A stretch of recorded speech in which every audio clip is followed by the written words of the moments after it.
Kanin yung bunga nga ko eh. Baka bibiga, it's...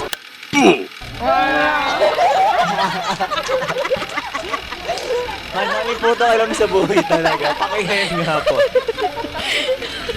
Ikaw na mo. Totoong sasagutin namin Transition lahat. muna, transition. In 3, Transition. 2, 1.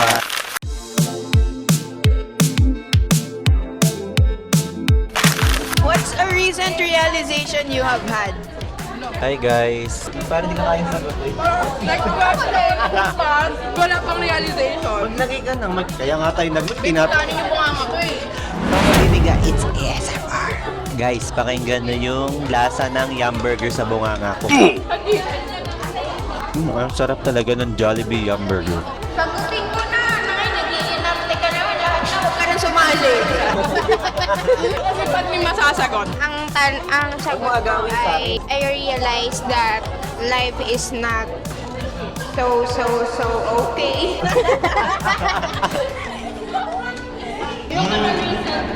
Alam ko na. You should try to take risks. Yeah. Kaya as a business-minded person na tayo ngayon.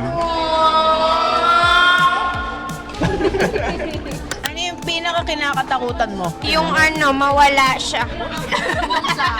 O si Mia muna, pakita ka naman.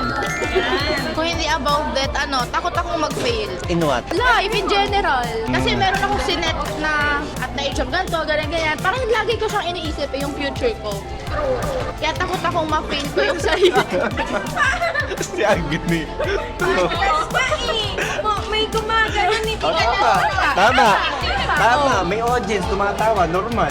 Nakalimutan ko fear ko. Wala na ata akong kinakatakutan. Kasi yung idea. Yung sa relationship. Oo. Okay, first question. Ang gulo ng podcast. Paano- Yan na.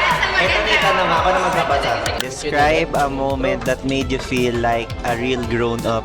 Yung na-conscious na ako sa mga bayarin, like tuition fee, ganon. Parang naisip mo na pabigat ka na ikaw na gumagas. Sa akin, ayun, hands-on ako sa bahay. Tapos yung bayarin din.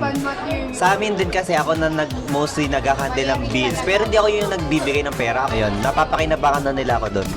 Sa akin naman, dahil maaga akong parang nagising sa katotohanan ng pagiging panganay. Oy, totoo nga. Sasabi ka na naman eh. Ako, ano ba? Mas lalo ako naging mature. Ngayon kasi, may studies ka, tas may business kayo. Siyempre, parang kailangan mo siyang balance mo eh. Yung... Nasa adulting stage. Wala tayong ano talaga. Wala talagang tinutong pamilyang to. Grabe. Ako nung Ako nung may umaasa na sa akin. Ganon. Hindi, parang, meron, hindi, parang ganun lang din. Oo, yun, may responsibilities ka na dati sobrang careless mo pa na kahit anong gawin mo. Alam mo yun, kung meron may mali ka mang magawa, walang madadamay, sa'yo lang yun. Dalahin mo lang yun. Pero ngayon kasi, doon ko na-realize na every time na may mali na akong magiging desisyon sa buhay ko, makaka-apekto na siya sa iba. Ganon. That time nung bata pa ako, nung wala yung parents ko sa bahay. Pero Ilagay mo doon. as a bunso nung dati, ako yung nag-aalaga sa mga kapatid ko. Like, umano ng pera for our food. Sa buhay, meron po tayo nagsasabi of our best commentator, Miss Jordan Catesan. True daw. Wala na kayo That time, na-realize ko na mas madali mag-earn ng pera kaysa sa memories. Kasi yung time, very limited na ng time every day. Pero yung pera, pwede mong ma-earn niya ng mas malaki pa. Ayun lang. Who's next? Pero ako yung pag nag-work din nakakasawa din siya, Mas bes. matuto kayo para mas maging... Agree po, agree. Kasi nasa same environment ka. Pag nasa same environment ka talaga, magsasawa ka. Di sawa ka na sa amin. Kaya na naman tayo. After nung birthday ako. As in, sobrang immature ko. Hindi immature mag-isip eh. More like immature dahil wala pa ako na-develop na habits, na routine ko. Tapos, nagkaroon ako ng realization na parang konti na lang yung time as a student. Tapos magugulat din ako sa future na, alam mo yun, yung adjusting time. For the last one. Ako siguro nung nag-travel kami. Kasi before, nung hindi pa nagmamanila, ang tingin talaga nila sa akin, like, ang sheltered ko, hindi ko kaya mag-isa. Pero ibang level nung na nag-travel kami, ako yung umaasikaso dun sa nanay ko tsaka sa tita ko. Parang sa akin sila umaasa na usan daw pupunta, anong next na schedule gagawin. Tapos yun, dun ko na-realize yung growth ko. Kaya ko na ngayon mag-isa. Kahit saan ako dalhin. Next Next question. question. Give it to me. If you could give your parents advice on how to raise you, ano naman yung sasabihin mo? Ano? Right Oh, alam now, ko na. magbibigay ka ng advice Alam sa ko na. parents mo. Anong advice ibibigay mo? If you Makaharap could kayo give dito, your... ah. Ito na kasi, narinig! Kasi napalaki naman ako na maayos, wala naman akong reklamo. Pero sana lang mas naging gentle sila sa pamamaraan nila ng pagpapalaki. Kasi sobrang martial nila mama before talaga. Hindi, as in sobrang higpit talaga. Feeling ko, ang dating sa akin, wala silang tiwala, ganon. Ako siguro trust me. Kaya ako, ang strict nila. Sobrang strict kasi nila sa akin. Kasi hindi nila ako kilala. Halimbawa, alam nilang magiinuman yung mga kaibigan ko. Siyempre, hindi nila ako papasamahin sa mga ganun kasi takot silang baka gawin ko yun. Kasi ginagawa yun ng mga pinsan ko eh. Dumating na sa point na, alam mo yung ang controlling. Siguro kung sa advice, sasabihin nila yung simpleng thank you. Ano ba? Parang ang takot. Mas alam mo na thankful sila, pero hindi nila sinasabi.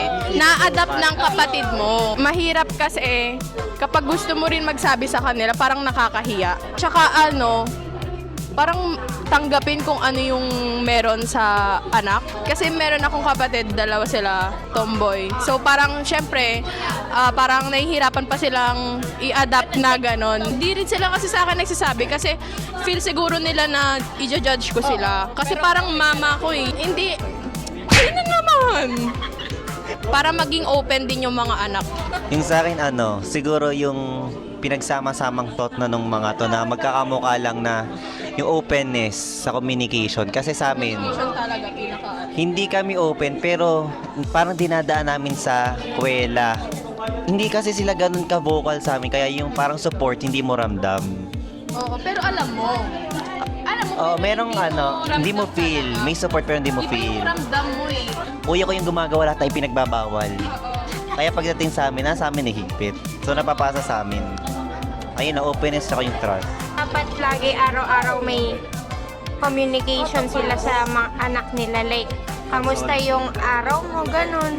Like, tayo din, naghahanap din tayo, like, kanari, may nangyari sa araw natin, tapos gusto natin magkwento.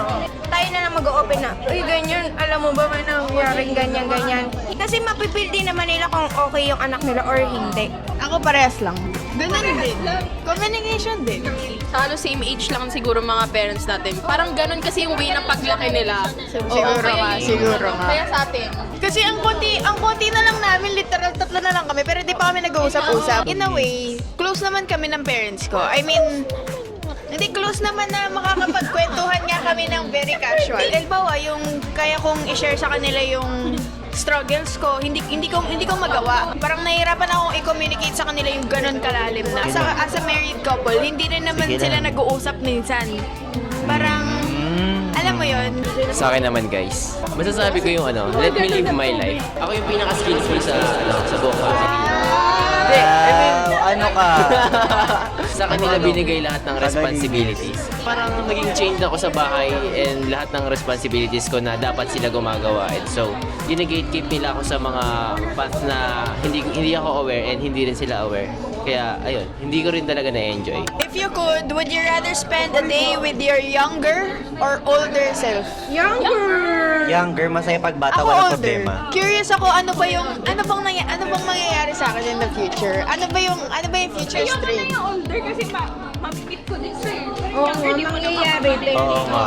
Tama, agree. Commentator talaga. Kasi sa younger self mo, pwede ka pang magbigay ng advice. Pwede ka Oo. pang Kasi pag bumalik ka sa past, pwede pa mag-change yung present tsaka future. Bye kayo, say bye. Nina, say bye. Okay. Lahat tayo mag-bye.